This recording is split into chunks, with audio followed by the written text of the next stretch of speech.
அனைவருக்கும் வணக்கம். முக்கியமான விஷயங்க. டவ் ஜோன்ஸ் ஃபியூச்சர்ஸ் வந்து 50,000 மார்க்க வந்து தாண்டிருச்சு. இது மணி கண்ட்ரோல்ல நீங்க பார்த்தாலே தெரியும். நெறைய இண்டெக்ஸ்லயே அவங்க காட்டிட்டு தான் இருக்காங்க ஆன்லைன்ல. இன்னொரு முக்கியமான விஷயம், நிப்டி வந்து கேப் ஃபில்லிங் பண்ணியிருக்கு. இது வந்து ஸ்பாட் சார்ட்ல இல்ல. எந்த சார்ட் அப்படிங்கிறத நான் இந்த வீடியோல காமிக்கிறேன். அதுக்கப்புறம் இந்தியன் மார்க்கெட் இப்ப டவ் ஜோன்ஸ் வந்து 50,000க்கு மேல போயிருச்சு. இன்னொன்னு ட்ரம்ப் வந்து நல்லா பேசிட்டு இருக்காரு. அதாவது இவரு பீரியட்ல வந்து டவ் ஜோன்ஸ் வந்து 2 மடங்கா கூட ஆகும் அப்படின்னு அவரு ஒரு அறிக்கை விடுறாரு. இத வந்து அறிக்கையா விடுறாரு. மார்க்கெட் வந்து நல்லா டபுள் ஆக சான்ஸ் இருக்கு அப்படின்னு. இது வந்து மேபி இந்தியன் மார்க்கெட்டுக்கு உலக சந்தைகளுக்கே நல்ல பாசிட்டிவா இருக்கும். பாசிட்டிவ் நியூஸ் தான் அது. ஏன்னா அவர் சொல்றது நல்லது தானே. எக்கனாமி வந்து குரோத் ஆனா நல்லது தான். நம்ம மார்க்கெட்டுக்கு எந்த அளவுக்கு சான்ஸ் இருக்கு அப்படிங்கிறத பார்த்தரலாம். நிப்டி மூவ்மெண்ட் எந்த அளவுக்கு போகும் அப்படிங்கிறத பார்த்தரலாம். எஃப்ஐஐ சிச்சுவேஷன் எப்படி இருக்கு? அதாவது ஜனவரில இருந்ததுக்கும் இப்ப பிப்ரவரிக்கும் எப்படி ஆயிருக்கு? பிப்ரவரி வந்து 1 வீக் தான் முடிஞ்சிருக்கு. இருந்தாலும் எப்படி நடந்திருக்குன்னு பார்க்கலாம். சின்ன ஒரு சேஞ்ச் நல்லாவே ஒரு சேஞ்ச் நடந்திருக்கு. அதுக்கப்புறம் ஐஎன்ஆர் வேல்யூ, டாலர் இண்டெக்ஸ் இது 2 பத்தி பார்த்துடலாம். குரோத் ஸ்டாக்ஸ் நிறைய ஸ்டாக் வந்து குரோத் கேட்டகரியில் இருக்குது. நல்ல பாசிட்டிவ் ரிசல்ட் கொடுத்து மேலே போகாம கிடக்குது. அது மாதிரி ஒரு சில ஸ்டாக்ஸை வந்து நான் இதில் காட்டுறேன். ஒரு 7 ஸ்டாக் வந்து நம்மளோட இன்வெஸ்டர் கேட்டிருந்தாங்க. அவங்களுக்காக ஒரு என்னோட பாயிண்ட் ஆஃப் வியூல அந்த ஸ்டாக் வந்து ஒரு சின்ன ரிவ்யூ மாதிரி பண்ணியிருக்கேன். பாருங்க என்னோட ஸ்டைலில் தான் இருக்கும். நல்ல ரிசல்ட் போஸ்ட் பண்ணியிருக்காங்க. ஒரு சில ஸ்டாக் வந்து நல்ல ரிசல்ட் போஸ்ட் பண்ணல. வாங்க வீடியோல போகலாம். எஃப்ஐடிஏ டேட்டா பார்த்தீங்கன்னா எஃப்ஏ வந்து பிப்ரவரியில ஒரு 6 ட்ரேடிங் செஷன் தான் முடிஞ்சிருக்கு. அதுல பாத்தீங்கன்னா ஒரு 2,200 கோடி நெட் பர்ச்சேஸ் பையர்ஸா இருக்காங்க. அதே மாதிரி இந்த பக்கம் டிஏஎம்ஏ 2,800 கோடி நெட் பையர்ஸா இருக்காங்க. அப்ப இவங்க 2 பேருமே ஓரளவு ஈக்குவலா தான் இருக்காங்க. ஒரு நாள் இவங்க வாங்குறாங்க, ஒரு நாள் இவங்க வைக்கிறாங்க. 2 நாளும் 2 நாள் வந்து 2 பேருமே வாங்கியிருக்காங்க. ஸோ அது வந்து மிகப்பெரிய விஷயம் தான். 2 பேருமே வாங்குனாங்கன்னா பாசிட்டிவ் தான் இருக்கும் மார்க்கெட்டு. இன்னொன்னு எஃப்ஐ வாங்குனாங்கன்னா மேக்ஸிமம் பாசிட்டிவா தான் இருக்கும். இப்போ லாஸ்ட் ட்ரேடிங் செஷன் கூட மார்னிங்ல நல்ல நெகட்டிவா இருந்தாலும் அதுக்கப்புறம் க்ளோஸ் ஆனது நல்ல பாசிட்டிவ் தான். ஆக்சுவலா நல்ல ஒரு 1,200 பாயிண்ட்ஸ் வரைக்கும் மேல போயிட்டு அதுக்கப்புறம் சின்ன கரெக்ஷன்ல இருந்தது. அது நீங்க எல்லாருமே பார்த்திருப்பீங்க. அன்னைக்கு நல்லாவே பையர்ஸா இருந்தாங்க 2 பேருமே. மார்க்கெட்ஸ் வந்து பாத்தீங்கன்னா ஒரு ஆல் டைம் ஹை வந்து பக்கத்துலாங்க இருக்கு. இன்னொன்னு ஒரு கேப் ஃபில்லிங் நடந்திருக்கு. பட் இதுல வந்து கிளியரா இல்ல. பட் இங்க பாத்தீங்கன்னா இது வந்து நிப்டி ஃபியூச்சர் சார்ட். ஓகே, ஃபியூச்சர்ல பிப்ரவரி சார்ட். இதுல வந்து கேப் ஃபில்லிங் நல்லாவே நடந்துருச்சு. இது நீங்க பார்த்தாலே தெரியும். இங்க இருக்க பாயிண்ட்டும் இங்க இருக்க பாயிண்ட்டும் கேப் ஃபில்லிங் நடந்திருக்கு. ஓகே, இது நீங்களே ஓபன் பண்ணி பார்த்துக்கலாம். இது வந்து ஒரு ஃபுல் அண்ட் ஃபுல் ஒரு எஜுகேஷன் ஒரு வீடியோ தான். லேர்னிங் பர்பஸ் தான். நான் வந்து செபில பதிவு பெற்ற ஃபினான்சியல் அட்வைசர் கிடையாது. ஓகே, இதை வச்சுட்டு நீங்க இன்வெஸ்ட்மெண்ட்டா எடுக்க வேணாம். நிப்டி ஃபியூச்சர் சார்ட் வந்து நமக்கு பிப்ரவரியில நல்லா க்ளோஸ் ஆயிருக்கு. அதாவது ஒரு கேப் ஃபில்லிங் நடந்திருக்கு பிப்ரவரி ஃபியூச்சர் சார்ட்ல. மெயினா வந்து நம்ம பார்க்க போறது இந்தியா யூஎஸ் டீல் வந்து நல்லாவே முடிஞ்சிருக்கு. இந்தியா யூரோப் டீலும் நல்லாவே முடிஞ்சிருக்கு. பட்ஜெட் நல்ல பாசிட்டிவ் தான் accept STD charges. Okay, but என்னதான் எஸ்டிடி சார்ஜஸ் போட்டாலும் ஷேர் மார்க்கெட்ல பணம் பண்ணணும்னு நினைச்சிட்டாங்கன்னா அதுல தான் இருப்பாங்க. ஏன்னா வேற வேலை நிறைய பேர் இதை தொழிலாவே பண்ணிட்டு தான் இருக்காங்க. நம்மளும் நிறைய சொல்றது வந்து உங்க சேவிங்ஸ் அமௌண்ட்டை தொழிலா இதுல போடுங்க அப்படின்னு தான் சொல்றோம். ஜிஎஸ்டி ரிஃபார்ம்ஸ் பாசிட்டிவ் தான். இன்கம் டாக்ஸ் நல்ல பாசிட்டிவ் தான் இருக்கு. வார் டென்ஷன் வந்து ட்ரம்ப் வந்து எதுவும் பேசாம இருந்தா இதுதான் மெயின். ட்ரம்ப்னால தான் பாசிட்டிவா போகுது, நெகட்டிவா போகுது. அவர் தான் வேர்ல்டு மார்க்கெட்டே கண்ட்ரோல் பண்ற மாதிரி இப்ப ஆயிருச்சு. அவர் என்ன பேசினாலும் அதுக்கு தக்கன ஆட்டம் ஆடிட்டு இருக்கு. ஐடி வந்து நல்ல ஒஸ்ட் ஹிட் ஆச்சு. பட் இதுக்கப்புறம் வரும் நாட்கள் நல்லா இருக்கும்னு நினைக்கிறேன். இவர் வந்து வார் டென்ஷன் ஒன்றும் கொடுக்கல அப்படின்னா குளோபல் ஷிப்பிங்கும் நமக்கு நல்லா இருக்கும். அதுக்கப்புறம் பார்மாவும் ஒரு சின்ன ஒரு பூம் வந்தா நல்லா இருக்கும்னு தான் நினைக்கிறேன். யூஎஸ் யூஎஸ் டாலர் இண்டெக்ஸ் பாருங்க 97.3ல க்ளோஸ் ஆயிருக்கு. பட் இது வந்து ஒரு 100க்கு மேல போனாதான் நமக்கு நெகட்டிவ். பட் அந்த அளவுக்கு இன்னும் போகல. பட் நமக்கு வந்து பாசிட்டிவ் என்னன்னா நம்ம லாஸ்ட் வீடியோல காமிச்சது வந்து 90 ரூபாய் 9 பைசாவா இருந்தது ஒரு டாலரோட வேல்யூ. இப்போ வந்து 90.5க்கு போயிருக்கு. பாசிட்டிவ் தான் இதுவுமே. க்ளோசிங் இது வந்து ஃப்ரைடே க்ளோசிங். அடுத்து வந்து ஓகே, நான் என்ன சொல்றேன்னா உங்களுக்கு இந்த வீடியோ பிடிச்சிருந்தீங்கன்னா லைக் பண்ணுங்க, கமெண்ட் பண்ணுங்க. இன்னொரு முக்கியமான விஷயம், நமக்கு வந்து டெலகிராம் சேனல் இருக்கு, டெலகிராம் குரூப் இருக்கு. உங்களுக்கு தேவைப்பட்டா நீங்க வந்து ஜாயின் பண்ணலாம். நிறைய நல்ல ரிசல்ட் கொடுத்துட்டு பட் அந்த ஸ்டாக் எல்லாம் நிறைய மூவ் ஆகாம இருக்கு. இது வந்து 2-3 வீடியோ முன்னாடியே போட்டேன். ஸோ எகெயின் சொல்றேன். ஏன்னா இப்ப வந்து நமக்கு பாசிட்டிவ் சென்டிமெண்ட் வரும் அப்படின்னு எதிர்பார்த்துட்டு இருக்கோம். சிஜி பவர் இது வந்து நல்ல ரிசல்ட் போஸ்ட் பண்ணியிருக்காங்க. கிராவிட்டா நல்ல ரிசல்ட் போஸ்ட் பண்ணியிருக்காங்க. விபிஎல் நல்ல ரிசல்ட் போஸ்ட் பண்ணியிருக்காங்க. ஜேஎஸ்டபிள்யூ நல்ல ரிசல்ட் போஸ்ட் பண்ணியிருக்காங்க. SRF limited, PG Electroplast, Linde India இன்னும் ரிசல்ட் போஸ்ட் பண்ணல, நாளைக்கு தான் நினைக்கிறேன். இருந்தாலும் நமக்கு இதோட மெயின் பிளேயர் வந்து எஸ்ஆர்எஃப் லிமிடெட் கெமிக்கல்ல அவங்க வந்து நல்ல ரிசல்ட் போஸ்ட் பண்ணியிருக்காங்க, மேலே போல. பட் லிண்டே இந்தியா இதுக்கப்புறம் தான் போஸ்ட் பண்ண போறாங்க. மார்க்கெட் வந்து ஒரு பாசிட்டிவ் சென்டிமெண்ட்ல இருக்க மாதிரி ஃபீல் ஆகுது. எட்டர்னல் நல்ல ரிசல்ட் போஸ்ட் பண்ணியிருக்காங்க, அதை பத்தி இந்த வீடியோல பார்த்துடலாம். இரேடாவும் நல்ல ரிசல்ட் போஸ்ட் பண்ணியிருக்காங்க, அதை பத்தி இந்த வீடியோல பார்த்துடலாம். ஸோ இவ்வளவு இது வந்து இவ்வளவுதான் ஸ்டாக்குன்னு கிடையாது, இன்னுமே நிறைய growth ஸ்டாக் இருக்கு. நான் வந்து ஒரு சில ஸ்டாக் வந்து ஸ்கிரீன் பண்ணி வச்சிருக்கேன், அவ்வளவுதான். இன்னுமே நிறைய ஸ்டாக் இருக்கு, அது வரும் வீடியோக்குள்ள ஒன் பை சொல்றேன். நாஸ்டாக் 100 ETF பத்தி ஒருத்தர் கேட்டிருந்தாரு. ஆக்சுவலா இது வந்து யுஎஸ் வந்து apple, Microsoft, Nvidia, Amazon, Google இந்த மாதிரி ஒரு பெரிய பெரிய கம்பெனிஸ் எல்லாம் கொண்ட ஒரு ETF. பட் இது வந்து நாஸ்டாக் 100 ETF வந்து நம்ம இங்க வந்து மோதிலால் ஓஸ்வால் தர்றாங்க. இது வந்து நம்ம இந்த பிரைஸ் சார்ட்டை மேட்ச் பண்ணி ட்ராக் ஆகும், அவ்வளவுதான். இந்த அவங்களோட இப்போ நாஸ்டாக் 100 ETF இந்த ஸ்டாக் எல்லாம் எவ்வளவு தூரம் மூவ் ஆகுதோ அந்த மாதிரி இது மூவ் ஆகும். பட் இது வந்து எக்ஸாக்டா இருக்காது, அதை தான் சொல்ல வரேன். இந்தியால நமக்கு ETF, இந்திய மார்க்கெட்டை சார்ந்த ETF எப்படி மூவ் ஆகுதோ அந்த அளவுக்கு இது அக்யூரேட்டா இருக்காதுன்னு சொல்ல வரேன். ஏன்னா இதுல வந்து ரிஸ்க் அதிகம் இந்தியன் ETF கம்பேர் பண்ணும்போது. ஏன்னா இன்னொன்னு, அங்கிருந்து இவங்க வந்து கொஞ்சம் அதோட அசட் எல்லாம் வாங்கிட்டு இவங்க கொடுக்குறாங்க. ஸோ இவங்களோட அசட் அண்டர் மேனேஜ்மெண்ட் பார்க்கணும், ட்ராக்கிங் எரர் பார்க்கணும் மெயினா வந்து. அதுக்கப்புறம் இதெல்லாம் இவங்க வந்து அதாவது ஓவரால் பாசிட்டிவ். இப்போ வந்து இது வந்து ஒரு மேல நல்லாவே போகுது அப்படின்னா நமக்கு அதுல கொஞ்சம் பெனிஃபிட் இருக்கும், இல்லைன்னா சொல்லல. பட் இது வந்து டைரக்டா நம்ம பெனிஃபிட் ஆகணும் அப்படின்னா இதை விட நம்ம வந்து யுஎஸ் ஸ்டாக் மார்க்கெட்ல நிறைய பேர் இன்வெஸ்ட் பண்றாங்க, அது பெஸ்டா இருக்கும்.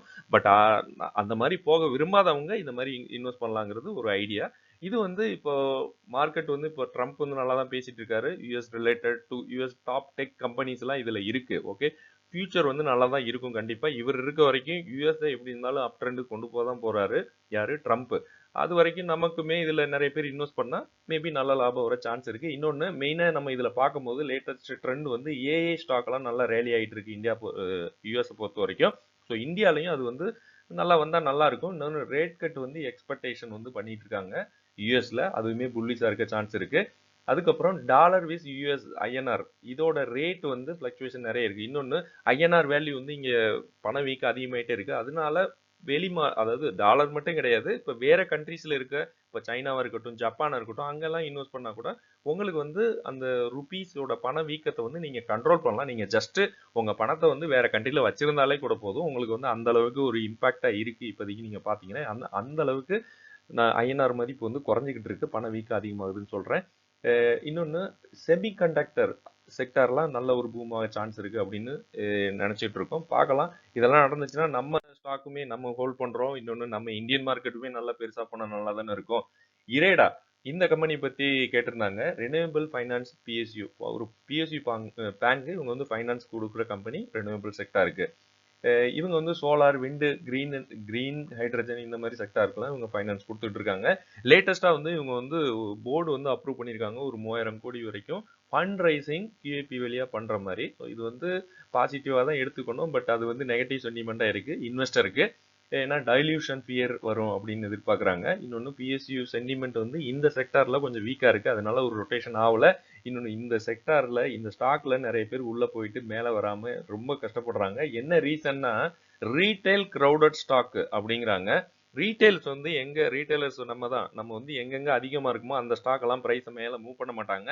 இப்ப இவங்களை வந்து மேல இல்ல வெளியில போக வைக்கணும் அப்படின்னா மேபி இன்னும் கூட கீழே இறக்குவாங்க, இல்ல மேல கொஞ்சம் மேல போயிட்டு திரும்ப கீழே இறக்குவாங்க. அந்த ஃபியர்ல கூட ஓகே இதுக்கப்புறம் மேல போகாது அப்படின்னு நினைச்சு நம்மளை வெளியேற்றிடுவாங்க. ஏன்னா ப்ராஃபிட் புக்கிங் நடக்கும், இல்லைன்னா லாஸ்ட்ல புக் பண்ண வைப்பாங்க. ஸோ இதுதான் நடக்கும். இது வந்து நம்ம கொஞ்சம் லாங் டேர்ம் பெர்ஸ்பெக்டிவ்ல பார்த்துட்டோம். இதெல்லாம் நல்ல கம்பெனி, எல்லாருக்குமே தெரியும். இவங்களோட ரிசல்ட்லாம் பாருங்க, சூப்பரா கொடுத்துருக்காங்க. இருந்தாலும் நம்ம எதுக்காக பயப்படணும், கொஞ்சம் பேஷண்டா கொஞ்சம் அமைதியா இருந்தாலே போதும். ரீட்டைலர்ஸ் பாருங்க கொஞ்சம் கொஞ்சமா கிராஜுவலா இன்க்ரீஸ் ஆயிட்டு இருக்காங்க. எல்லாருக்குமே தெரியுது நமக்கு ஃபியூச்சர்ல நமக்கு தேவையானது ரெனியூவபிள் எனர்ஜி.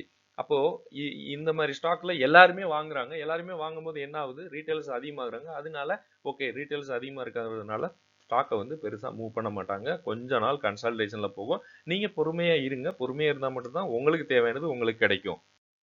அடுத்து வந்து டிக்ஸான். டிக்ஸான் வந்து ஒரு இஎம்எஸ் மேனுஃபேக்சரிங் கம்பெனி, இந்தியாலேயே பெரிய company. Okay, mobile, TV, wearables இதெல்லாம் சொல்றாங்க.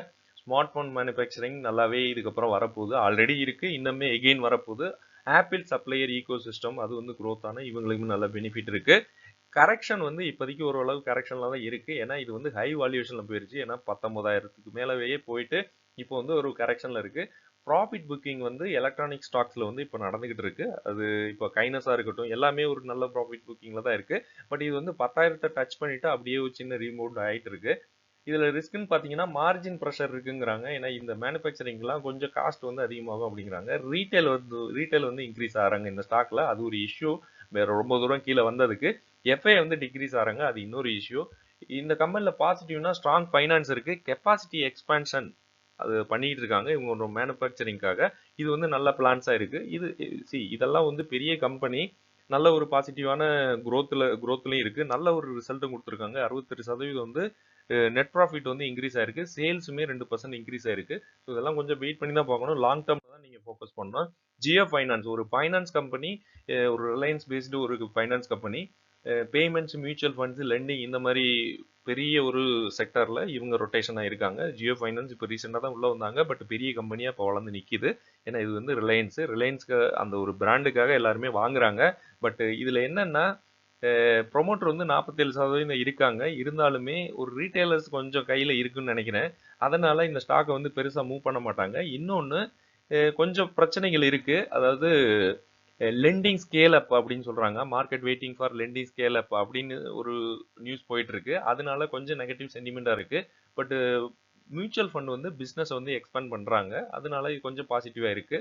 ப்ராஃபிட் விசிபிலிட்டி, அதாவது இந்த மாதிரி பெரிய குரூப்ல இருக்க கம்பெனிஸ்லாம் ப்ராஃபிட் வந்து பெருசாலாம் கொடுக்க மாட்டாங்க. இன்னொரு விஷயம், சேல்ஸ் பாருங்க ரிசல்ட்ல 106% இன்க்ரீஸ் ஆயிருக்கு. பட் நெட் ப்ராஃபிட் வந்து இன்க்ரீஸ் ஆகல. ஸோ இது வந்து இதுல இருந்தாலே உங்களுக்கு தெரியும் நெட் ப்ராஃபிட் இன்க்ரீஸ் ஆகல, சேல்ஸ் இவ்வளவு தூரம் இன்க்ரீஸ் ஆயிருக்கு.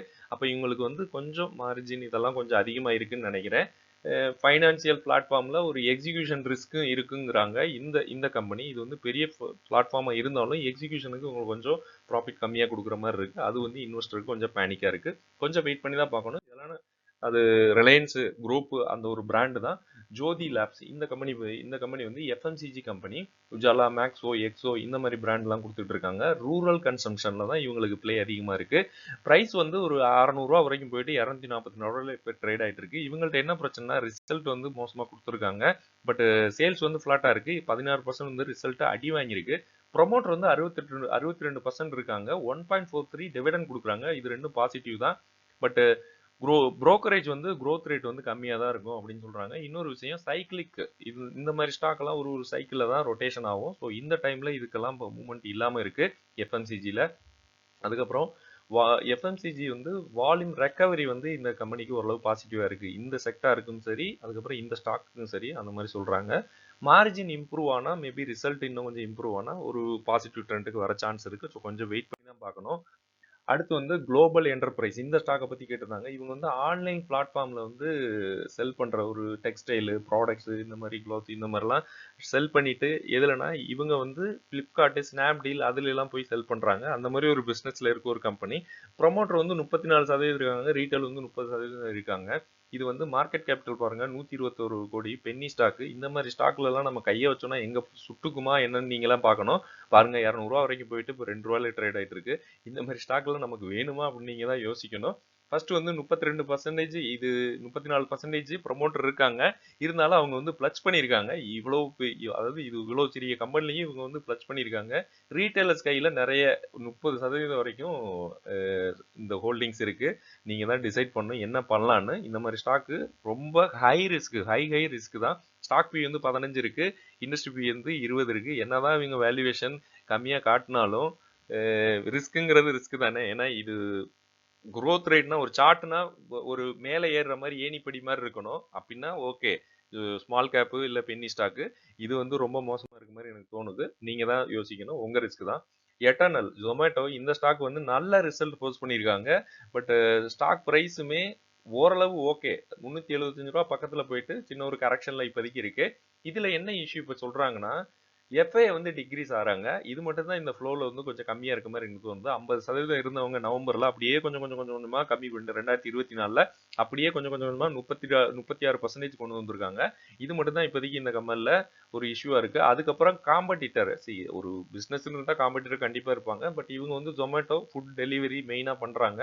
இவங்க வந்து கான்சென்ட்ரேட் பண்ணி, இது வந்து பெரிய கம்பெனி, இவங்க கான்சென்ட்ரேட் பண்றது ஃபுட் டெலிவரி மட்டும் தான். அப்படி பாத்தீங்கன்னா இவங்களோட பிசினஸ் எல்லாமே எக்ஸ்பான்ஷன் பண்ணிட்டு இருக்காங்க. அதுல கொஞ்சம் சின்ன சின்ன ரிஸ்க் எல்லாம் வந்துகிட்டு தான் இருக்கு. பட் இது வந்து இவங்க மெயின் ஃபோக்கஸ் வந்து ஃபுட் டெலிவரினால ஒரு நல்ல ஒரு பிளாட்ஃபார்ம்ல இருக்காங்க. நிறைய பேருக்கு தெரியும். நிறைய பேர் நம்மளுமே ஆர்டர் பண்ணி தான் சாப்பிட்டுட்டு இருக்கோம். இந்தியாவில் இருக்கவங்க. ரூ. 375 போயிட்டு இப்போ வந்து 283ல ஓரளவு ஒரு நல்ல ஒரு ஸ்டேஜில் தான் இருக்கு. பார்க்கலாம். இந்த ட்ரம்ப்லாம் நல்லா பாசிட்டிவாக பேசிட்டு இருக்காரு. நல்ல நியூஸ் வந்துச்சுன்னா எல்லா ஸ்டாக்கும் மேலே போனால் எல்லாருக்கும் நல்லது தானே. நம்மளும் போர்ட்ஃபோலியோ வந்து ரீபேலன்சிங் பண்ணலாம். வெயிட் பண்ணி தான் பார்க்கணும். ஓகே ஃப்ரெண்ட்ஸ், அடுத்த வீடியோவில் பார்க்கலாம். நன்றி.